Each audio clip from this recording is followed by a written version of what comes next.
احنا توا في قدام القنصلية جنرال دو باريس اول نهار في الانتخابات. شفتي مشاعر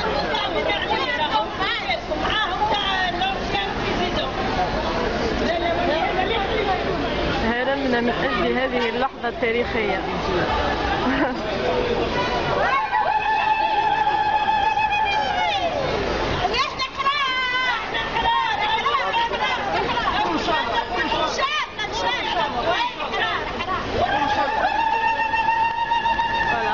Devant le consulat général de Paris 16e. Jeudi 20 octobre 2011. Le premier jour des élections à Paris.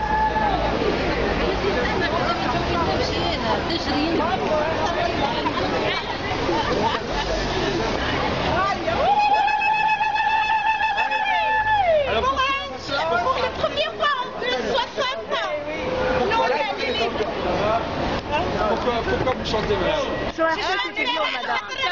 شو احساسك اليوم مدام؟ انا فرحانه ياسر.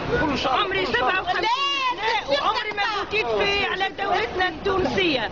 اول مره باش نفوت، اول مره. ان شاء الله ان شاء الله ان شاء الله خير ان شاء الله خير ان شاء الله يكونوا محير ان شاء الله. ما تكونوش نية حتى تشوفوا نتائج الساعة فهمت؟ ثورة مرة أخرى. ثورة فكرية إن شاء الله. إن شاء الله. من غير على حق اللي خافوا الله.